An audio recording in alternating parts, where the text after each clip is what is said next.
Haleluya, puji Tuhan. Saudara yang kekasih, kita akan merenungkan firman Tuhan. Mari kita buka dalam Mazmur pasal 1. Kita baca ayat 1 dan ayat 2. Mazmur 1 ayat 1 dan 2. Berbahagialah orang yang tidak berjalan menurut nasihat orang fasik, yang tidak berdiri di jalan orang berdosa, dan yang tidak duduk dalam kumpulan pencemooh. Tetapi yang kesukaannya ialah Taurat Tuhan, dan yang merenungkan Taurat itu siang dan malam. Haleluya, puji Tuhan. Saudara yang kekasih, siang hari ini kita mau merenungkan tentang kebenaran firman Tuhan, mengenai firman Tuhan tentang kebahagiaan, ya saudara. Ketika Allah membentuk manusia, ketika Dia mau menciptakan, ya, alam semesta teristimewa, menciptakan manusia sebagai objek untuk menyatakan kasih-Nya, sebagai objek untuk penyataan kasih-Nya yang luar biasa. Sebelumnya Dia mempersiapkan, Allah mempersiapkan dulu segala sesuatu. Ya, manusia itu ketika diciptakan, tidak diciptakan kemudian menunggu dulu baru ditempatkan di satu tempat. Tetapi saudara, Allah membuat dulu ya alam semesta, kemudian satu tempat yang khusus di mana manusia akan ditempatkan. Satu taman yang indah, satu tempat di mana orang akan merasa nyaman, di mana orang akan merasakan sukacita. Saudara yang kekasih, kita pun kalau dalam perencanaan, ya, apalagi contoh ya untuk sebuah pesta pernikahan, pesta ulang tahun, ataupun perayaan, ya, seperti beberapa waktu yang lalu gereja kita merayakan 1 abad di tempat ini, ya saudara.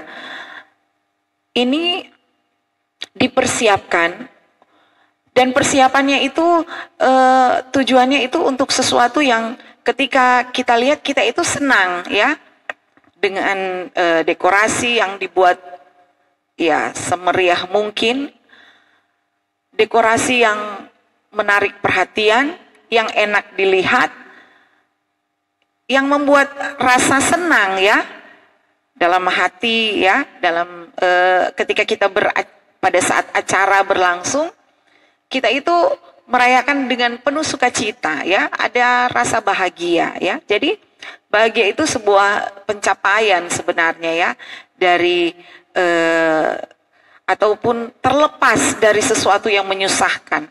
Kalau misalnya pada saat acara kemudian semrawut padahal kita sudah persiapkan baik-baik, nanti kita itu merasa kecewa, ya. Tetapi ketika hasilnya baik, maka kita itu akan bahagia, senang.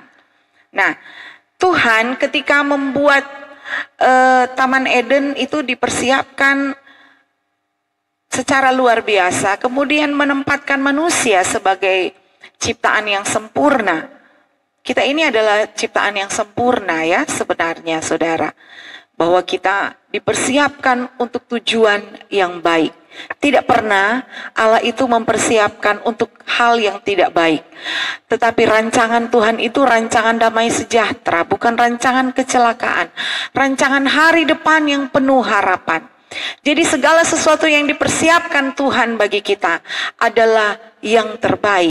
Nah saudara, suasana yang indah, suasana yang sangat luar biasa dialami oleh Adam dan Hawa, ya, itu dalam hal kedekatan dengan Tuhan, berbicara dengan Tuhan itu langsung, ya. Mau berbicara dengan Allah itu seperti kita berbicara begini, ya saudara. Ini adalah alam kekekalan. Namun semuanya hilang ketika manusia tidak taat. Dan yang ada hanyalah ketakutan, kekhawatiran, itu terjadi dalam kehidupan manusia pertama.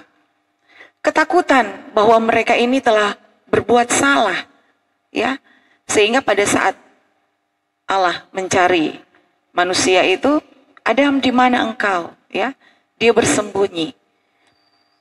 Saudara, dengan kejatuhan manusia ini, maka kita terpisah dari Allah.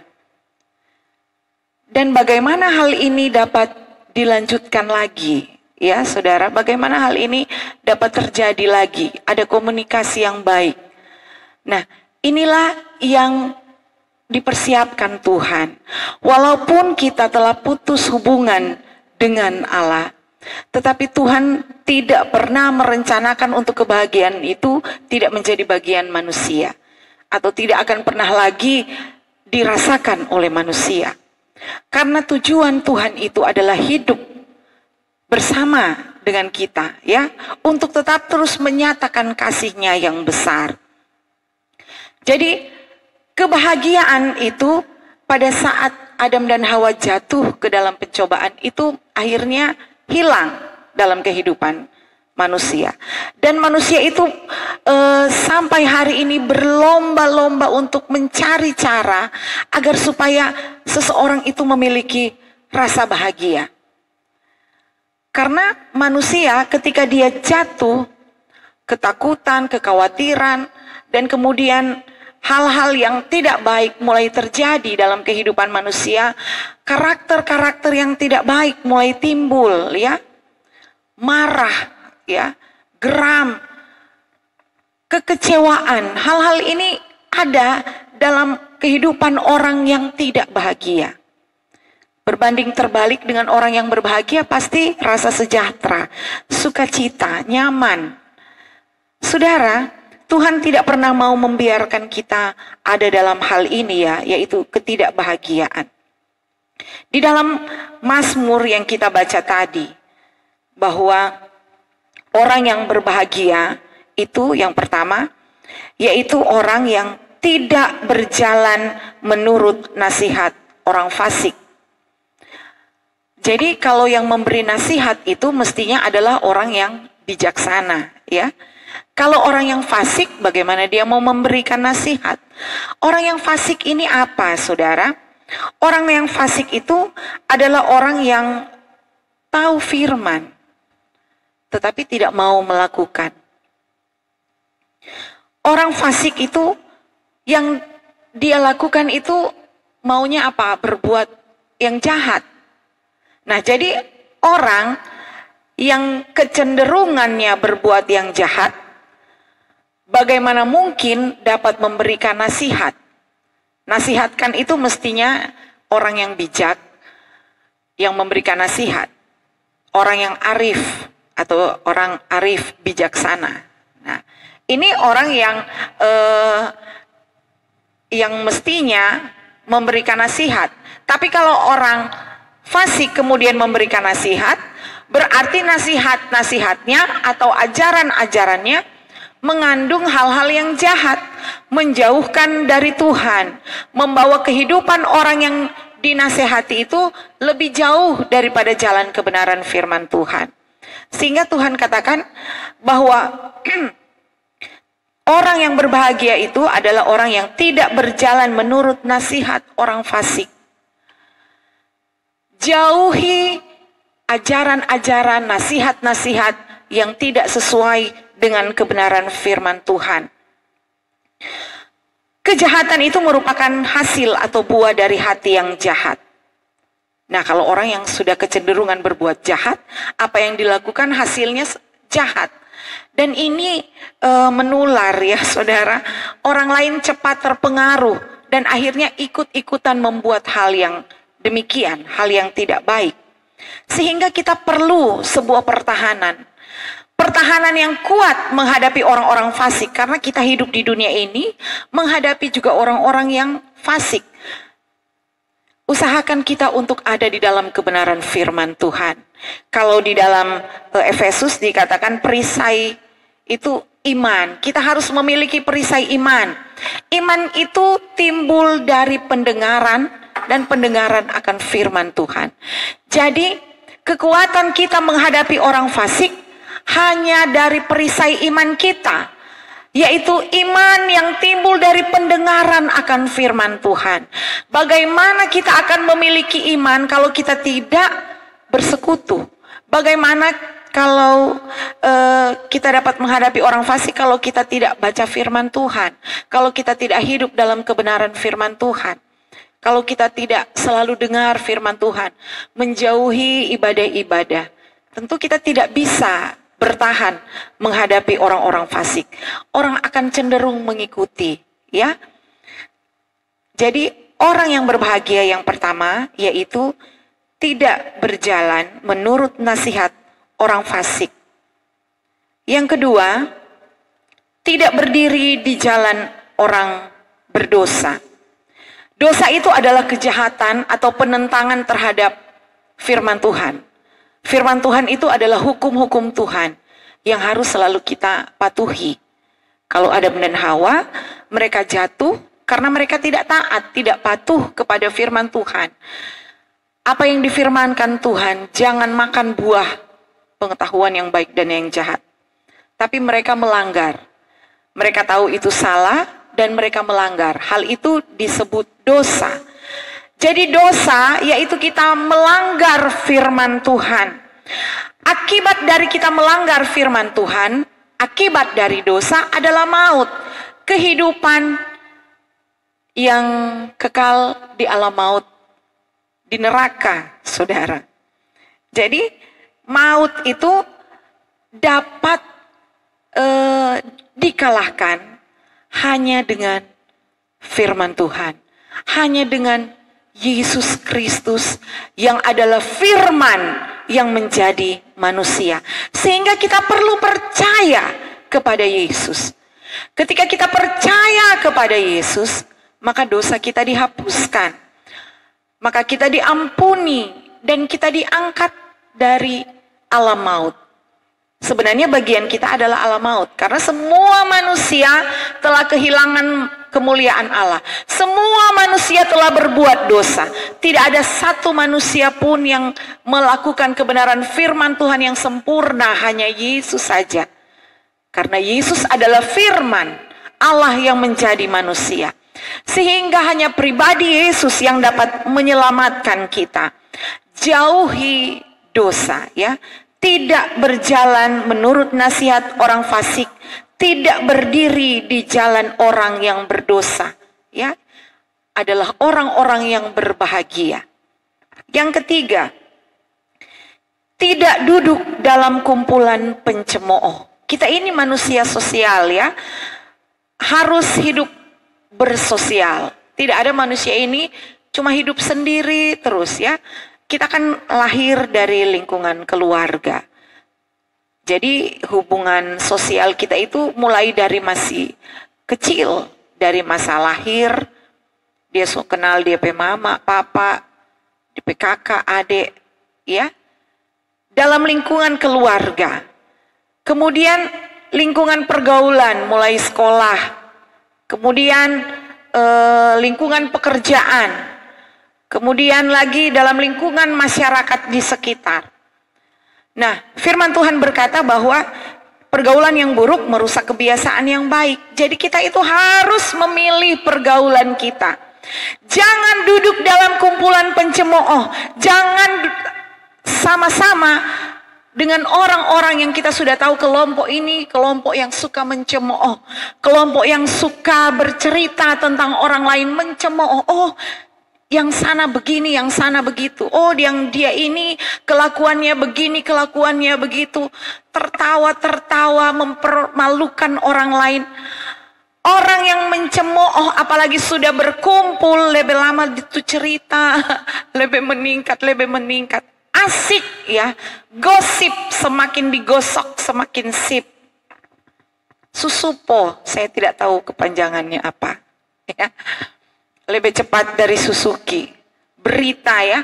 Kalau kita mau dengar berita untuk untuk tahu ya boleh ya saudara, ataupun kita dengar hal-hal yang atau berita tidak baik, sekedar tahu, tetapi jangan kita ikut nimbrung, jangan kita ikut dalam kumpulan itu kemudian menambah-nambahi, kasih panas, mengompori, ya jangan saudara.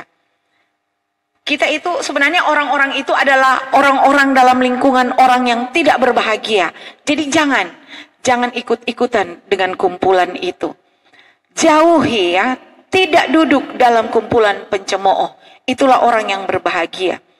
Kemudian yang keempat, tetapi yang kesukaannya ialah Taurat Tuhan. Kesukaan orang yang berbahagia adalah firman Tuhan. Yang merenungkan firman Tuhan. Kesukaannya ialah Taurat Tuhan. Taurat itu firman Tuhan, janji Tuhan, ketetapan-ketetapan Tuhan. Dan itulah yang membawa hidup kita untuk menuju kepada Tuhan, menuju kepada Kristus, pribadi Kristus, melakukan kebenaran firman Tuhan. Ketika orang suka membaca Taurat, ada baca apa? Renungan apa? Santapan rohani. Kita kok mau baca yang begitu, ya? Pastiu. Lebih baik orang baca yang lain, ya. Saudara, kalau bacaan-bacaan firman dia tidak suka. Mau baca Alkitab baru lihat DP tebal. Udah, mau kelar kapan ini? Ya. Tapi kalau dia mempersiapkan diri, oh 1 hari, 1 pasal saja. Pasti mau selesai, ya saudara. Kalau dia suka, malah dia mau cari-cari untuk dibaca. Senang membaca firman, saudara. Kalau kita baca firman, otomatis kita bertambah pengetahuan kita tentang Allah, tentang pribadi Tuhan seperti apa, tentang kasih-Nya yang besar, tentang pengorbanannya untuk hidup kita. Dan disitulah kita mengerti, oh ternyata firman Tuhan berkata seperti ini. Pikiran kita dibukakan, yang tidak tahu kita menjadi tahu. Ya. Itu ada pada orang yang suka akan Taurat Tuhan, suka akan firman Tuhan, dan dia akan berbahagia. Kemudian yang terakhir, dan yang merenungkan Taurat itu siang dan malam. Baca firman Tuhan, sedangkan orang cuma baca-baca, saudara, kalau orang baca, ulang-ulang baca atau dengar firman Tuhan, itu lama-lama seperti jadi hafalan.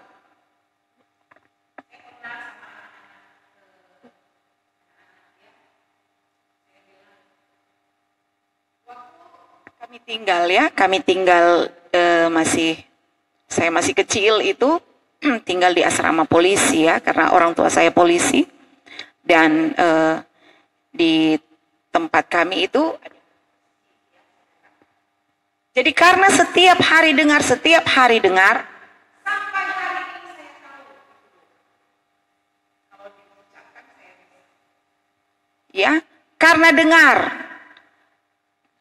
Jadi hafal seperti saudara Pancasila ya. Kalau lupa orang bilang memang sudah lalu orang kalau mau lupa itu Pancasila. Karena selalu kalau hari Senin masih sekolah itu kan bertahun-tahun. Jadi itu otomatis tertancap di pikiran. Ada yang bilang pokoknya so di luar kepala. Kalau di luar kepala so tahu di mana ya. Sudah tertancap di pikiran. Jadi hafal. Jadi kalau kita sering baca firman Tuhan, kita bisa hafal, ada ayat-ayat yang kita hafal. Apalagi ketika kita merenungkan Taurat itu siang dan malam. Kalau mau tidur, orang ini firman Tuhan diulang-ulang ya. Atau ketika kita datang beribadah, firman itu kan diulang. Kita renungkan sama-sama. Kalau di rumah tidak punya waktu, saudara beri datang di dalam gereja. Saudara diberi kesempatan, kita memiliki fasilitas. Kita ada ibadah-ibadah. Ikut itu ya saudara. Supaya di saat itu kita merenungkan firman Tuhan, apalagi yang sudah melakukan di rumah masing-masing, itu lebih luar biasa. Maka hal-hal itu akan berdampak pada sikap hidup, cara mengambil tindakan, cara mengambil keputusan, bagaimana dia mengambil keputusan dalam persoalan pergumulan yang dia hadapi. Ada firman, maka dia akan selalu mengambil keputusan sesuai dengan apa yang ada di dalam kebenaran firman Tuhan di Alkitab, sesuai dengan apa yang Tuhan kehendaki, sehingga dia tidak merasa kecewa ya saudara, misalnya aduh kenapa begini, kenapa begitu ya. Tapi ketika ada firman Tuhan, ketika dia renungkan, dia akan merasa lega. Oh puji Tuhan. Kenapa? Karena firman Tuhan menghibur, firman Tuhan menguatkan, firman Tuhan memberi jawaban dalam setiap apa yang kita hadapi. Kalaupun kita masih buta ya, tidak tahu apa jawaban Tuhan, tapi pada saat kita merenungkan, Yesus sangat baik, Tuhan engkau baik, saat itu saja kita sudah dipulihkan ya. Ketika kita berkata oh Tuhan baik, terima kasih Tuhan, itu hanya orang-orang yang dapat merenungkan firman yang dapat melakukan hal itu, saudara yang kekasih. Maka orang-orang ini adalah orang-orang yang berbahagia. Bahagianya apa saudara? Dia tidak lagi memiliki kekhawatiran ya yang menguasai hidupnya. Khawatir mungkin ada saudara, kadang-kadang datang, tetapi dia mampu untuk menghadapi kekhawatiran itu.